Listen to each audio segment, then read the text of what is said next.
ഇന്നലെ വൈകിട്ട് 4:30യോടെയാണ് സംസ്ഥാന വ്യാപകമായി മോട്ടോർ വാഹന വകുപ്പ് ഓഫീസുകളിൽ വിജിലൻസ് മിന്നൽ പരിശോധന നടത്തിയത്. ആർടി ഓഫീസുകളിൽ അന്നന്നത്തെ കൈക്കൂലിപ്പണം കൈമാറുന്ന അതേ സമയം അപ്രതീക്ഷിതമായിരുന്നു ഓപ്പറേഷൻ ക്ലീൻ വീൽസ്. കൈക്കൂലി ഇടപാട് നടത്തിയ ഒട്ടുമിക്ക ഉദ്യോഗസ്ഥരും വിജിലൻസിന്റെ കുരുക്കിൽപ്പെട്ടു.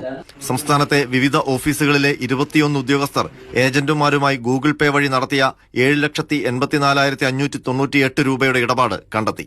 ഉദ്യോഗസ്ഥരുടെ ഫോണുകളുടെ സ്ക്രീൻഷോട്ടുകൾ തെളിവായി ശേഖരിച്ചു. കൊടുവള്ളി ഓഫീസിൽ 2 ഉദ്യോഗസ്ഥർ ഏജന്റുമാരിൽ നിന്ന് ഗൂഗിൾ പേ വഴി വാങ്ങിയത് 2,15,295 രൂപ. വെള്ളരിക്കുണ്ടിൽ ജിപേ വഴി 2 ഉദ്യോഗസ്ഥർക്ക് ലഭിച്ചത് 2,66,300 രൂപ. വർക്കലയിൽ കൈമാറിയത് 82,203 രൂപ.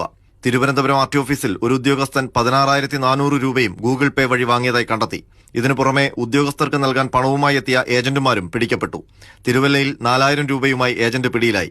ചേർത്തലയിൽ ഏജന്റിൽ നിന്ന് 10,000 രൂപ പിടിച്ചെടുത്തു. ഉടുമ്പൻചോലയിൽ 66,603